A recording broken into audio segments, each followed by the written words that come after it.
तर 60 वर्ष झाल्यावरती कोणत्याही नोकरीतून रिटायरमेंट मिळते। पण अनेक जण असे असतात ज्यांना 60 नंतरही काम करण्याची इच्छा किंवा गरज असते। अशा ज्येष्ठ नागरिकांना केंद्र सरकारने 1 ऑक्टोबरला एक स्पेशल गिफ्ट दिलेलं आहे। काय आहे हे स्पेशल गिफ्ट बघूयात।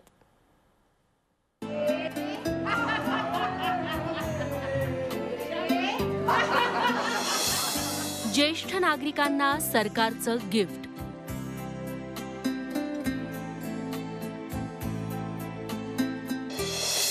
ज्येष्ठांसाठी आता एम्प्लॉयमेंट एक्सचेंज।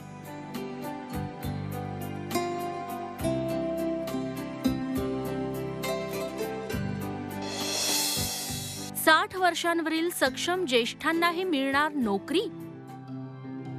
यंदाच्या 1 ऑक्टोबरला जागतिक ज्येष्ठ नागरिक दिनी सरकार खास योजनेचा शुभारंभ करणार आहे। सरकारच्या वतीने ज्येष्ठ नागरिकांसाठी स्पेशल एम्प्लॉयमेंट एक्सचेंज सुरू करण्यात येणार आहे। या रोजगार केंद्रात नोंदणी करून 60 वर्षांवरील वयोवृद्ध नागरिकांनाही यापुढे नोकरीची संधी मिळणार आहे। त्यासाठी सरकारच्या वतीने senior able citizens for reemployment in dignity अर्थात सेक्रेड नावाचं खास पोर्टल सुरू केलं जाणार आहे। यात ज्येष्ठ नागरिकांना पोर्टलवर जाऊन आधी नाव नोंदवावं लागेल। विविध कंपन्यांच्या प्रतिनिधींसोबत त्यांना व्हर्च्युअल इंटरव्ह्यू देता येतील। क्षमता आणि पात्रतेनुसार त्यांना खासगी कंपन्या नोकरी देतील। ज्येष्ठांना नोकऱ्या द्या असं आवाहन करणारं पत्र CII, फिक्की, असोचॅम या उद्योजक संघटनांना सरकारनं पाठवलंय। त्याशिवाय ज्येष्ठ नागरिकांसाठी 14567 या नंबरवर टोल फ्री हेल्पलाईन देखील सुरू करण्यात येणार आहे। सरकारच्या या नव्या उपक्रमाचं ज्येष्ठ नागरिकांनी जोरदार स्वागत केलंय। जे ज्येष्ठ नागरिक नोकरी करण्याच्या म्हणजे त्यांची ताकद आहे, करू शकतात, त्यांच्यासाठी हा निर्णय उत्तम आहे, चांगला आहे।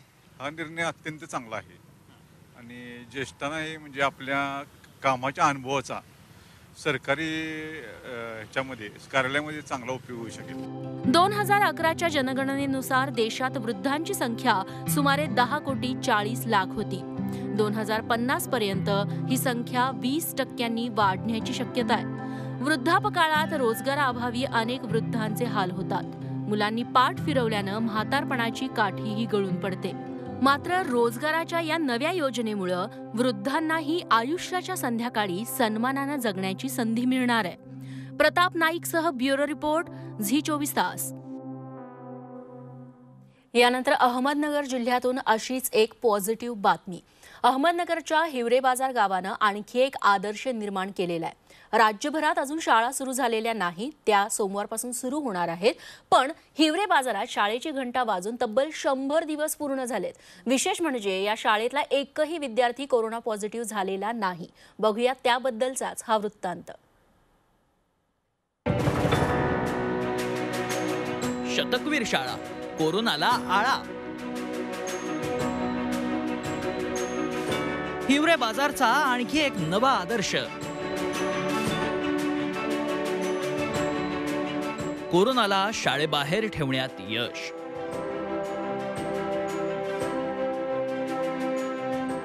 कोरोनाच्या भीतीनं राज्यातल्या शाळा अजून सुरू झालेल्या नाही। त्यासाठी आता 4 ऑक्टोबरचा मुहूर्त काढण्यात आलाय। पण हिवरे बाजारची शाळा याला अपवाद ठरली। आदर्श गाव हिवरे बाजार मध्ये शाळा सुरू होऊन तब्बल 100 दिवस पूर्ण झाले। कोरोना काळात शाळा सुरू करून हिवरे बाजारनं नवा श्री गणेशा केला होताच। मात्र गेल्या 100 दिवसात विशेष काळजी घेतल्यानं एकाही विद्यार्थ्याला कोरोनाची बाधा झाली नाही। हिवरे बाजारनं ही किमया साधून नवा आदर्श घालून दिलाय। 15 जूनला हिवरे बाजारची शाळा सुरू केली। अडचणी आल्या, प्रश्नही निर्माण झाले, परंतु कुठेही शाळेला खंड पडला नाही। कारण ज्या टीम आम्ही तयार केल्या होत्या त्यात मुलांची जबाबदारी, पालकांची जबाबदारी, शिक्षकांची जबाबदारी या समन्वयातून 100 दिवस शाळेचे हा उपक्रम आज आम्ही साजरा केलेला आहे। गेल्या 15 जूनलाच हिवरे बाजारात शाळेची घंटा वाजली। गावकरी, पालक, शिक्षक आणि विद्यार्थ्यांनी एकत्र येत स्वतःच्या जबाबदारीवर इयत्ता 5वी ते 10वीचे वर्ग सुरू केले। शासनाची परवानगी नसताना पोपटराव पवार यांच्या नेतृत्वाखाली ग्रामसभेनं हा निर्णय घेतला। त्यानंतर सोशल डिस्टन्सिंगचे नियम पाळत शाळा सुरूही झाली। आता शाळेची सेंचुरी पूर्ण झाल्याच्या आनंदात विद्यार्थ्यांसह गावकरीही सहभागी झालेत. कविता आणि चित्रांमधून विद्यार्थ्यांनी आपला आनंद व्यक्त केलाय. शाळेत शिकवलेलं आम्हाला 100% समजू लागलेलं आहे. यावर्षी जरी आम्हाला परीक्षा झाल्या तरी आम्ही परीक्षेसाठी तयार आहोत. इतर गावातील पण शाळा सुरू व्हावी एवढीच ईश्वराची प्रार्थना. शालेय विद्यार्थ्यांमध्ये कोरोनाची तिसरी लाट पसरण्याची शक्यता तज्ज्ञांनी वर्तवली आहे. मात्र योग्य काळजी घेतली तर कोरोनाला देखील शाळेच्या वर्गाबाहेर अंगठे धरून उभं करता येतं, हे हिवरे बाजारनं दाखवून दिलंय. आता सावधगिरीचा हाच धडा राज्यातल्या इतर शाळांनीही गिरवण्याची गरज आहे. लैलेश बारगजे, झी24 तास, अहमदनगर. यानंतर सोशल मीडियावरती ओव्हर ॲक्टिव्ह असणाऱ्या तरुणाईसाठी महत्त्वाची बातमी. तुम्ही आम्ही इंस्टाग्राम वापरतो, मात्र अलीकडची तरुणाई, विशेषतः तरुणी इंस्टाग्रामच्या प्रचंड आहारी गेल्याचं दिसतंय. अगदी तासनतास हे तरुण इन्स्टावरचे व्हिडिओ बघत असतात. यातून टाइमपास व्यतिरिक्त त्यांना काहीच मिळत नाही. पण आता याच इन्स्टामुळे अनेक तरुणींचं मानसिक संतुलनही बिघडत चाललंय. कसं, पाहूयात.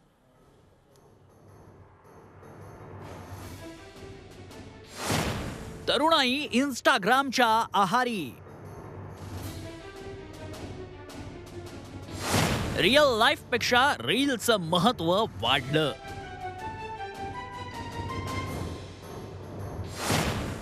लाईक्सच्या नादात बिघडतंय मानसिक संतुलन. सकाळी उठल्यापासून ते अगदी झोपेपर्यंत इंस्टाग्राम म्हणजे जणू काही तरुणाईच्या जगण्याचा भाग ठरलाय. अगदी नाश्त्याला काय केलं इथपासून लोकांना उपदेशाचे डोस देण्यापर्यंत इन्स्टाची नशा सगळ्यांवरच पसरली आहे. तरुणी तर एकमेकींचं अनुकरण करण्याची एकही संधी सोडत नाहीत.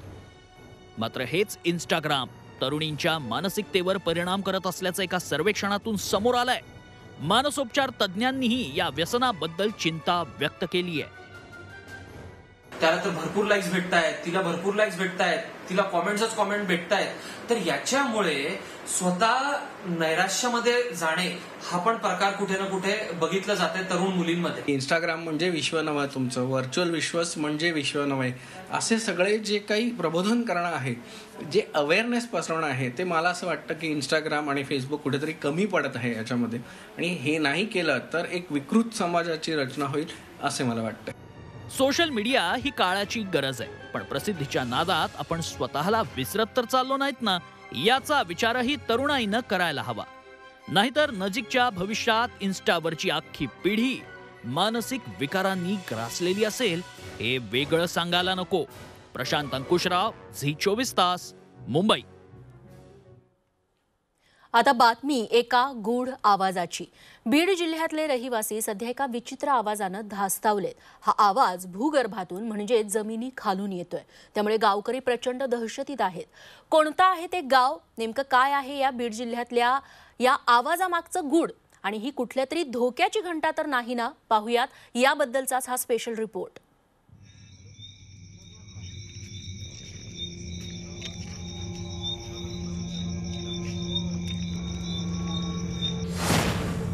भूगर्भातून येत आहेत विचित्र आवाज.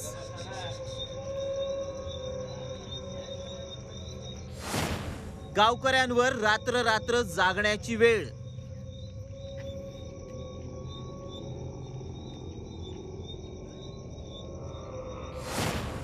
भूगर्भातल्या आवाजाचं रहस्य काय?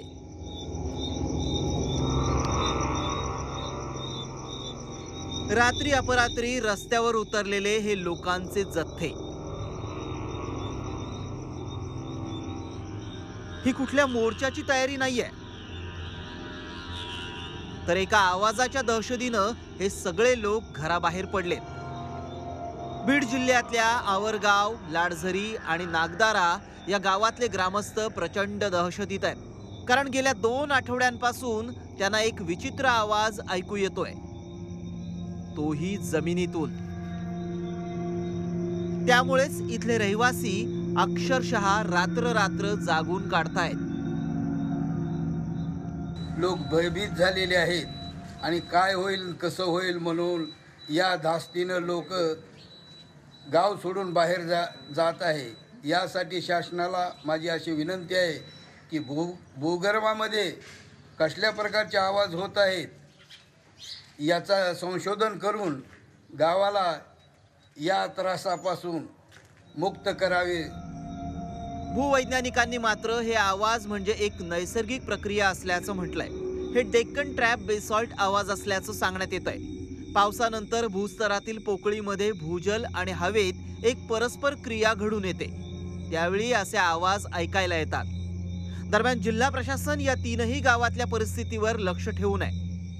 भूगर्भात पाणी जिरत असल्यामुळं जो हवा तिथून रिलीज होणार आहे ती हवा वर निघत आहे म्हणून ते आवाज होतात। तर त्यासाठी त्यांच्या याच्यानुसार आपण तिथं काही घाबरण्याचं कारण नाही, भूकंपासारखं काही इश्यू नाही। गावकऱ्यांना असं आव्हान आहे की त्यांनी घाबरून जाऊ नये।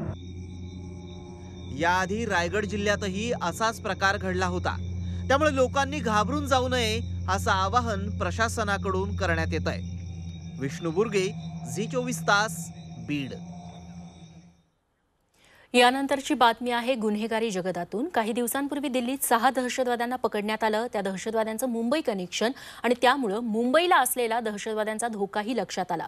त्यामुळेच आता मुंबईतल्या रेल्वे स्टेशनवरती अत्याधुनिक तंत्रज्ञानानं सुसज्ज असे तब्बल 2700 हायटेक कॅमेरे लावण्यात आले। हे कॅमेरे गुन्हेगारांसाठी कर्दनकाळ ठरणार आहेत।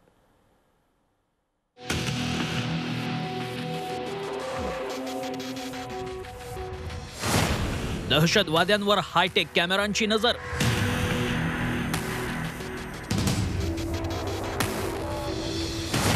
चर्चगेट पासून विरार पर्यंत 2700 कॅमेरे।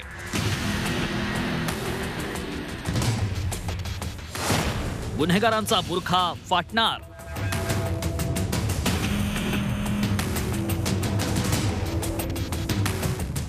दिल्ली पोलिसांच्या कारवाईनंतर मुंबई पुन्हा एकदा दहशतवाद्यांच्या रडारवर असल्याचं उघड झालंय। त्यानंतर मुंबईतल्या रेल्वे स्थानकांवरील सुरक्षा व्यवस्था कडक करण्यात आली। गुन्हेगारांची ओळख पटवण्यासाठी पश्चिम रेल्वेवर चर्चगेट पासून विरार पर्यंत जवळपास 2700 हायटेक कॅमेरे लावण्यात आलेत। त्यातल्या अत्याधुनिक तंत्रामुळे स्टेशनच्या आवारात येणाऱ्या प्रत्येक व्यक्तीची ओळख पटवणं सहज शक्य होणार आहे। या कॅमेऱ्यांमधील इंटिग्रेटेड सिस्टीममुळे मास्क किंवा बुरखा घातलेल्या व्यक्तीचीही सहज ओळख होईल। त्यामुळे पोलिसांच्या रेकॉर्डवरील आरोपींना पकडणं सोपं होणार आहे। क्रिमिनल उस सिस्टम के थ्रू, उस कैमरे के थ्रू पास करेगा तो उसका एक ऑटोमेटिक बीम होगा, एक अलार्म एक्टिवेट होगा, जिससे कि जो भी एजेंसीज है, कंसर्न एजेंसीज हैं, उसको इत्तला मिल जाएगी कि दैट पर्सन हैज क्रॉस्ड और एंटर्ड दैट स्टेशन, जिससे उनको नैब करने में, उनको कैच करने में या भी जो भी कंसर्न कार्रवाई करनी है रिस्पेक्टिव पुलिसिंग एजेंसीज को, दे कैन डू दिस। पश्चिम रेल्वेवर हे कॅमेरे लावण्यात आलेत। यातील 450 कॅमेरे स्टेशनच्या एंट्री आणि एक्झिट पॉइंटवर बसवण्यात आलेत। पोलीस रेकॉर्डवरील एखादी संशयित व्यक्ती स्टेशन परिसरात आढळल्यास कॅमेरा फेस रीडिंग करून त्याची माहिती कमांड सेंटरला देणार आहे। त्या व्यक्तीचा चेहरा आणि उपलब्ध डेटा मॅच झाल्यास कमांड सेंटरमधील अलार्म वाजेल। त्यानंतर संबंधित व्यक्तीची माहिती Mumbai police, ATS, railway police, CBI, IB तसंच रॉ सारख्या यंत्रणांपर्यंत पोहोचवली जाईल। त्यामुळे गुन्हेगाराला पकडण्यास मदत होईल। हे कॅमेरे म्हणजे गुन्हेगारांसाठी कर्दनकाळ ठरणार आहेत। त्यांनी आपली ओळख कितीही लपवण्याचा प्रयत्न केला तरी या हायटेक कॅमेऱ्यांच्या नजरेतून त्यांची सुटका नाही, हे मात्र नक्की। अंकुर त्यागीसह ब्युरो रिपोर्ट, झी24 तास, मुंबई। यानंतर ऑनलाईन व्यवहार करणाऱ्यांना सतर्क करणारी एक बातमी। ऑनलाईन पेमेंटच्या नावावरती गंडा घालण्याचे प्रकार सर्रास घडतायत, त्याचं प्रमाणही वाढतंय।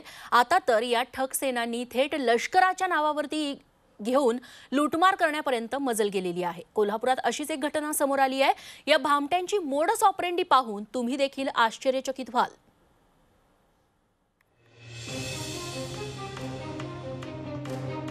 लष्कराच्या नावानं लूटमारीचा गोरखधंदा। व्यावसायिकांना फोन करून फसवणूक। ठगसेनांपासून सावधान। हे आहेत विश्वजित पाटील। कोल्हापूरच्या RK नगरमध्ये त्यांचं स्नॅक्स सेंटर आहे। काही दिवसांपूर्वी त्यांना एक फोन आला। मिलिटरी कॅन्टीन मधून बोलत असल्याचं सांगत खाद्यपदार्थांची ऑर्डर दिली आणि पेमेंटसाठी ATMचा फोटो आणि माहिती पाठवण्यास सांगितलं। वेळीच सावध झाल्यामुळे पाटील यांची मोठी फसवणूक टळली आहे। फसवणूक झालेली मला लक्षात आली की बाबा ते आपल्याला फसवा लागले. म्हणून मी काय केलं, सरळ उठलो आणि TA बटालियनला गेलो, कॅन्टीनला, मराठा बटालियन. तिथं गेलो, गेटवर 2 व्यक्ती होत्या. त्यांना विचारलं की, त्यांना फोटो दाखवला त्या व्यक्तीचा, कॅन्टीनच्या कारचा, की बाबा हे असं आहे आणि ही व्यक्ती तुमच्या इथं कामाला आहे का? तर ते म्हटले नाही. अशी व्यक्ती कोण आहे? वाघमारे नावाची एक व्यक्ती आहे आमच्याकडे, तर त्यांचं नाव विक्रम वाघमारे नाही आहे. अश्विनी सुपरमार्केटचे मालक राजू शेळके यांनाही असाच अनुभव आलाय. लष्कराच्या नावानं ऑर्डर दिली, मोबाईलवर मिलिटरी कॅन्टीनचे आणि स्वतःचे काही फोटोही पाठवले. मात्र शेळके यांनाही शंका आली आणि त्यांनी थेट मिलिटरी कॅन्टीनशी संपर्क केला. तेव्हा हा ठगसेनाचा कारनामा असल्याचं त्यांच्या लक्षात आलं. बाँड्रीवरून बोलतोय, असा थोड्या दिवसापूर्वी फोन आला की मी बाँड्रीला संरक्षण करतोय आणि माझ्या भावांना मी पाठवतो आणि तुम्ही मटेरियल द्या होलसेलमध्ये दर कमी करून. पण मी म्हटलं ऑनलाईन पेमेंटला आम्ही करू शकत नाही, तुम्ही जागेवर या आणि घेऊन जा. मिलिटरी कॅन्टीनमधलं सामान हे कधीही खुल्या बाजारातून खरेदी केलं जात नाही. त्यामुळे तुम्हाला असा फोन आला तर त्याला फसू नका, असं आवाहन माजी लष्करी अधिकारी करतायत. ह्या डिपार्टमेंटला तुम्ही ॲज अ शॉपकीपर्स बिलकुल सप्लाय करू शकत नाही. त्यामुळे तुम्ही खबरदारी घ्या. असे कुठले फोन आले तर ते जमल्यास ते व्हॉइसचं रेकॉर्डिंग करा, तो नंबर रेकॉर्ड करा आणि ते मॅटर रिपोर्ट करा. ऑनलाईन लुटमारीच्या घटना अधूनमधून ऐकू येतच असतात. मात्र आता भामट्यांची मजल थेट लष्कराचं नाव घेऊन गंडा घालण्यापर्यंत गेली आहे. तुमचीही अशी फसवणूक होत असल्याचं लक्षात आलं तर तात्काळ पोलीस किंवा संबंधित यंत्रणांशी संपर्क साधा. तुमची सतर्कताच या भामट्यांना अद्दल घडवण्यासाठी पुरेशी आहे.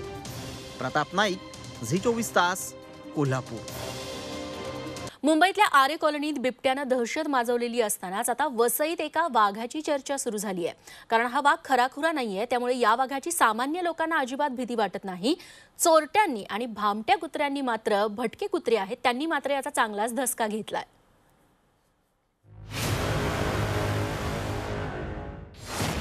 वसईत राजू वाघाची दहशत. रंगीबेरंगी पट्ट्यांमुळे कुत्रा बनला वाघ.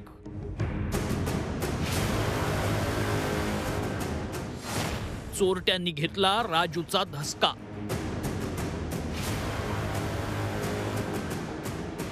वसईतला हाच तो राजू वाघ. घाबरू नका, हा काही खराखुरा वाघ नाही, तर हा आहे राजू कुत्रा. काही लोकांनी त्याला वाघासारखं रंगवलं आणि याच कुत्र्याचा झाला राजू वाघ. सुरुवातीला राजूकडे पाहून लोक घाबरायचे. मग हा एक कुत्रा असल्याचं त्यांच्या लक्षात आलं. स्थानिकांची भीती केव्हाच पळून गेली. चोरट्यांनी आणि भटक्या कुत्र्यांनी मात्र राजूचा चांगलाच धसका घेतलाय. लोकांमध्ये ही थोडी दहशत आहेच की बरं इथे जंगली श्वापद येतात, पण तसा काही प्रकार नाही इकडे. इकडे हा कुत्र्यांवरती कोणीतरी अज्ञाताने कलरचे पट्टे मारल्यामुळे तो वाघासारखा दिसतोय. त्यामुळे लोकांना घाबरण्याचंही कारण नाही आहे त्याच्यामध्ये. सध्या वसई शहरात ज्याच्या त्याच्या तोंडी राजूचीच चर्चा रंगताना दिसतेय. राजूला पाहण्यासाठी लांब लांबहून लोक येत आहेत. कुत्रा असला तरी काही दिवसांपुरता का होईना राजू वाघासारखं जगतोय, हीच मोठी गंमत आहे. प्रथमेश तावडे, झी24 तास, वसई. छत्रपतींचा विचार म्हणजे मराठ्यांची तळपती तलवार म्हणजे